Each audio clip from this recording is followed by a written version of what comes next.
शिफा दे अल्लाह। और प्रोग्राम को आगे बढ़ाते हैं, मेरा ख्याल है मुफ्ती साहब की तरफ चलते हैं। जी जी बिल्कुल।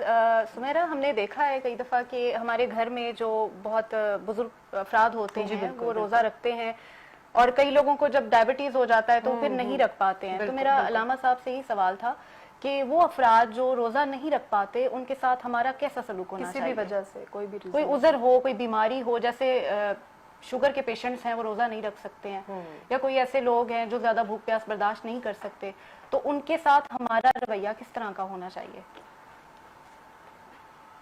बीमारी जो है वो दो किस्म की होती है। एक वो बीमारी कि जो दायमी बीमारी हो, जिस तरह आपने शुगर का नाम लिया, ब्लड प्रेशर है जी।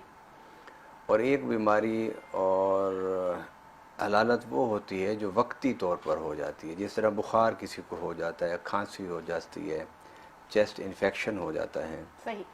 जो आर्जी बीमारियां हैं, अगर उसकी वजह से आप रोज़ा नहीं रख सकते तो आप रोज़ा छोड़ सकते हैं, मगर उसकी माह रमज़ान के बाद आपको कज़ा देनी होगी। सही। और वो बीमारी जो दायमी बीमारी है और उसमें डॉक्टर आपको लिख दे कि आप अगर रोज़ा रखेंगी तो मौत का ख़तरा है, या अगर आप रोज़ा रखते हैं तो आपकी बीमारी बढ़ जाएगी, तो इन दोनों हालतों में आप रोज़ा ना रखें। मगर इसकी सूरत में कज़ा नहीं है, आपको फ़िदिया देना होगा। फ़िदिया क्या होता है कि एक आदमी एक दिन का खाना किसी मिस्कीन को वो दे दे। सही। ये उसके लिए जो शख्स रमज़ान में और रमज़ान के बाहर ख़त्म होने के बाद जो बीमार रहता है, जिसे दायमी बीमारी कहते हैं, जिस तरह मैंने आपके सामने ज़िक्र किया, तो उसके लिए फ़िदिया अल्लाह ताला ने रखा है। और फ़िदिया क्या है? ताम मिस्कीन, एक मिस्कीन का ताम, एक मिस्कीन का खाना। सही। अब वो आपने जो उसे खाने के लिए देना है उसका क्या मेयार होना चाहिए? तो कुरान पाक में है कि वालल मूसिर क़दरुहु वालल मुक़्तिर क़दरुहु, कि अगर आप तंग दस्त हैं तो अपने तंग दस्ती के हिसाब से फ़िदिया दीजिए, अगर आप खुशहाल हैं तो फिर आप अपने खुशहाली के हिसाब से फ़िदिया देंगे। सही। उसको समझाने के लिए कि जैसा आप खुद खाना खाएं उसके हिसाब से आप एक मिस्कीन का खाना देते रहेंगे। मिस्कीन की भी एक लाइन में थोड़ी डिफाइन कर दीजिए। मिस्कीन वो होता है कि जिसके पास एक टाइम का खाना हो और उसको अगले वक्त के खाने का पता ही ना हो कि मैं खा भी सकूंगा या नहीं खा सकूंगा।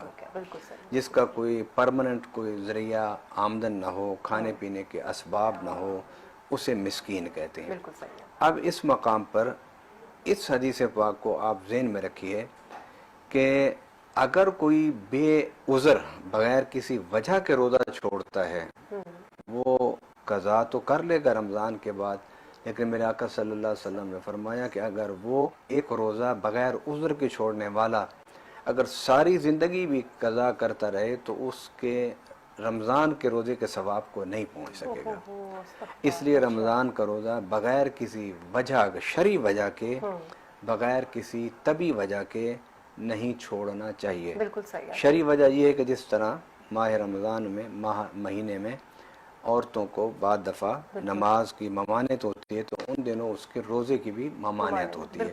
अब ये शरई उज़र है, और अगर कोई बुखार हो गया, किसी को कोई और बीमारी हो गई कि वो रोज़ा रखने की उसके अंदर ताकत ही नहीं रही, वो रोज़ा छोड़ देता है, तो ये मेडिकली वजह हो गई, तिब्बी वजह हो गई। शरई वजह और तिब्बी वजह के पेश नज़र आप रोज़े को छोड़ सकते हैं। और अगर आप दायमी मरीज़ है तो फिर आप फ़िदिया देंगे, और अगर आप वक्ती मरीज़ हैं तो फिर आप रमज़ान के बाद उसकी कज़ा करेंगे। जैसे आपने फरमाया कि फ़िदिया जो है रोज़ा नहीं रख सकते, वो फ़िदिया देंगे, तो ये ज़रूरी है कि वो रमज़ान के अंदर मतलब जितने 30 रोज़े हैं उस दौरान ही फ़िदिया दे दें? ईद के बाद भी दिया जा सकता है फ़िदिया? रमज़ान के बाद भी, ईद के बाद भी दिया जा सकता है, लेकिन उसका बेहतरीन वक्त जो है वो माह रमज़ान है। बिल्कुल सही। अपने मेहमानों का शुक्रिया अदा करना चाहती हूँ। अलामा साहब बहुत शुक्रिया, बड़ी सहरासिल गुफ्तगू रही आपसे। भट्टी साहब बहुत शुक्रिया, बड़ा अच्छा लगा आपसे बात करके।